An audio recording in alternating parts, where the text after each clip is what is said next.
hips and back bends. That's what we're doing in our yoga hangout today. Now, what is a yoga hangout? A yoga hangout is you and me hanging out. I'm doing my practice, you're doing your practice. I'm sharing some insights about my practice as a 58-year-old yoga teacher.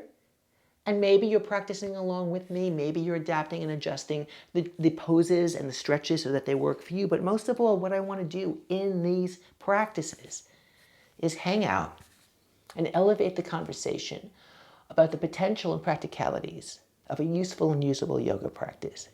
And to show you, not tell you, but show you how I approach my practice as a 58-year-old yoga teacher. So let's get started. The first thing I'm going to do is I'm going to do what I like to call hip swivels. My timer is on, I'm leaning back, and I'm swiveling my hips side to side. So let's say this was super hard for me today, I would lie down while doing this. And if I was feeling ambitious, I would take my arms off the mat. But I am using these hip mobility exercises to warm up for back bends. So my goal right now is just to warm up my body, let my joints know that I need them to move in an optimal way, let my muscles know I'm going to use them, and move in ways that maybe during the course of a day, because of the way that life is, we don't often get to move. And one of the reasons why we practice is to move our body through those ranges of motion so our body remembers that we're capable of doing those ranges of motion. That's about 1 minute. And then from here, I'm going to sit in a comfortable seated position. I'm going to press my right hand down into the floor and reach my left arm up. So this might just look like a little side shuffle, but what I'm doing for real is I'm pushing my hand down like crazy into the mat, and I'm reaching my opposite arm up. And I'm finding a bit of already a back bend in my chest. From here, again, it's about warming up my hips and body for my back bends. I'm going to press my left hip down, and then I'm going to swivel chest to the sky. If I want to get fancy, I would reach the arms a little bit more over the ear, feeling everything wake up, invigorate, saturate, percolate. And then I'm going to slowly, slowly bring my hand down to the side and just notice the difference from the two sides. From 50 seconds to work, let's get the other side. So my left hand is down, I'm pushing it into the floor, and my right arm is up. I'm going to reach it up towards the sky. And in both my practice and the classes I teach, we use the metaphor of a clock a lot. So what do I mean by that is my top arm is going to 12 o'clock. And if my hips were at 6 o'clock, my bottom arm is going to, we call that 5 o'clock. And having the idea of a clock in your mind is a really good thing because it gives your mind something to do, something to focus on. Because if your mind doesn't have something to focus on, your mind might tend to drift into, oh, I'm tight, I'm too old, I'm too big, I'm too small, I'm too late, this is hard. Where's the coffee? So we want to give our mind something to do while we're practicing. And there's lots of ways to do that. I'm going to continue to press my left hand into the mat and stretch the mat away from me.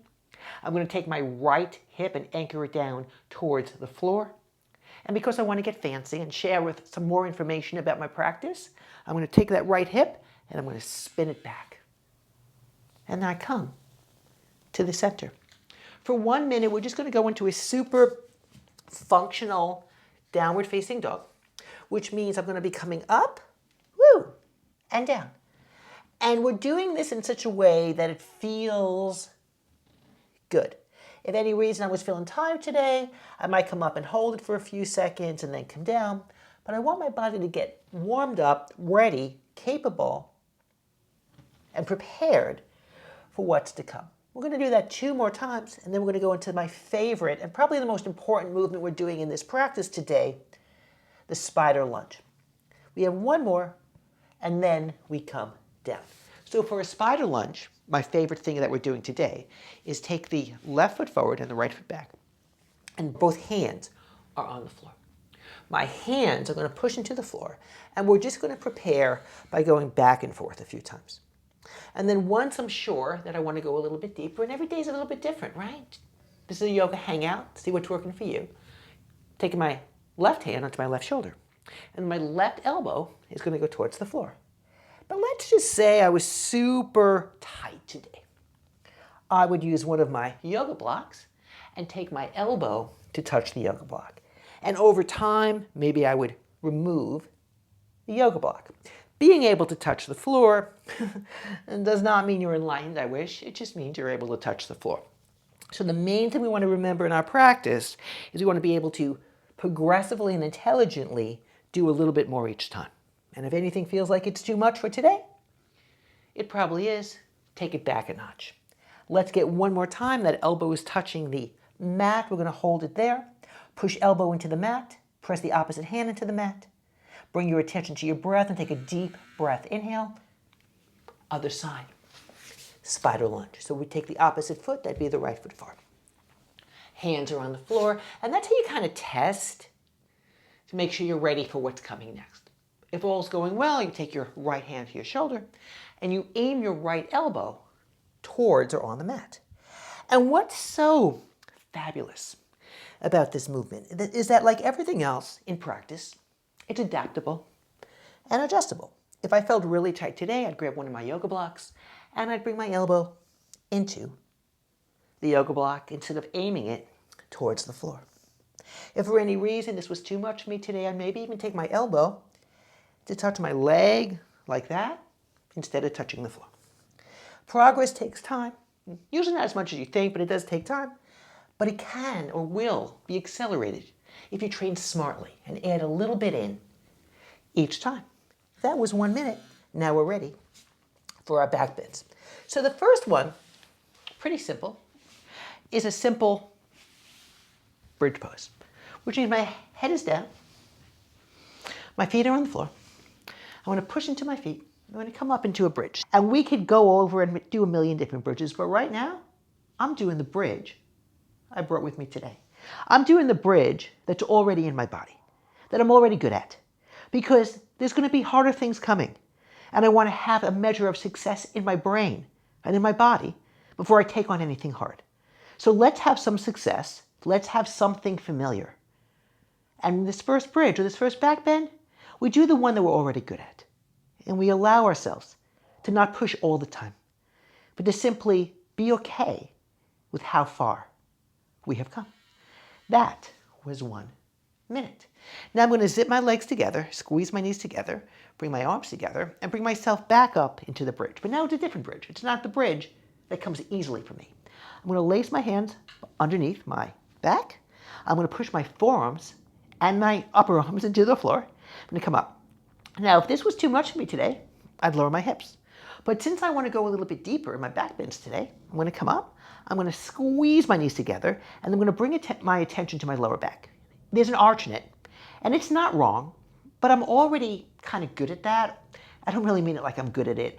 It comes naturally. It's the way my body's made. And I want to go deeper. I want to be stronger. So I'm going to fortify my bridge. And what do I mean by that? Is I'm going to round my back. Can you see the difference? This is not wrong, but I'm already good at that. This has a future. This is building my glutes, my back, my capacity, and it's giving me a different experience in a pose that I've done a zillion times before. That was fantastic. Okay, we have 3 more minutes, so what are we going to do with those 3 minutes? We're going to back bend. My hands are underneath my shoulders. My fingertips are pointing towards my hips. My elbows are up. I'm going to push into my feet, and I'm going to come first into a bridge, and then come into what we like to call a full wheel. And this first one, I'm doing the one I brought with me today, the one I've done before. I'm allowing my feet to be turned out. I'm allowing my legs to be turned out. But the most important thing right now is what's on the floor. That's my feet and my hands. So I'm going to push my hands into the mat and stretch the mat forward, away from me. Pause. Breathe. Deep breath, inhale, and exhale. Take a second, and if you're doing any kind of back bend, notice your back might be arched. That's not wrong. But then what happens if you round the back? Is it a different experience?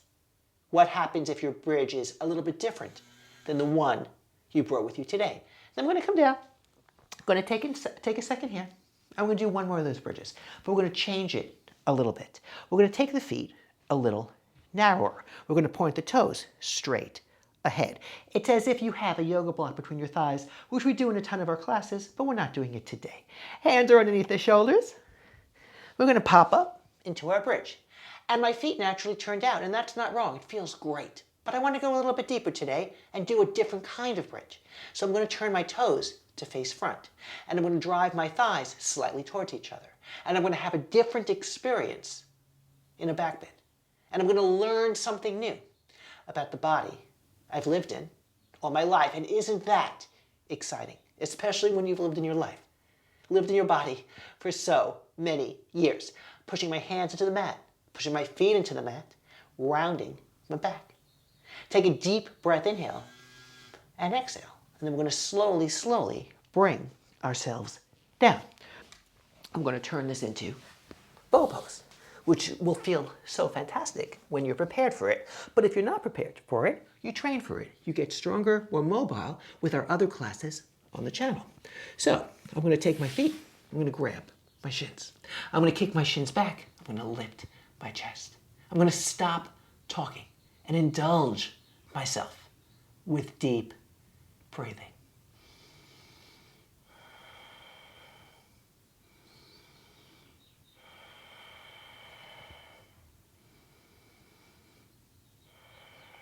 And isn't that the reason we practice? To be in our bodies, driving the breath through the body.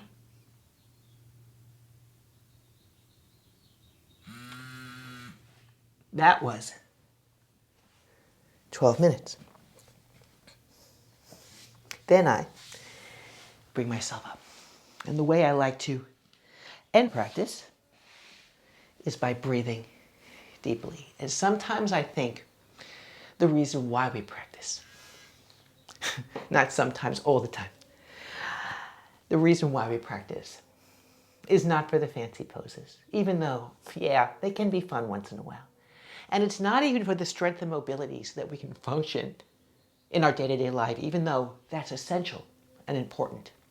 Perhaps the reason why we practice is so that we can have comfort and ease in our body, so that we can sit in such a way that we don't have to think that we're sitting and hold ourselves up, but we can be strong enough and resilient enough to stay steady and balanced and simply breathe. Let's take 4 deep breaths together, driving the breath through the body. Being comfortable with it not being natural breath, which is lovely and essential and what we do all day long. Instead, let's focus on technical breath, something we need to focus on, something that serves a purpose, something that elevates our day. Deep breath. Inhale. Exhale. Inhale. And exhale. Then, to end our yoga hangout, let's take our hands to our heart, project our sternum forward into our thumbs, and have our thumbs press gently back. Let's spread our fingers wide so the thumbs are firmly rooted in the right this minute. Get the pinkies already available and oh so capable for what comes next.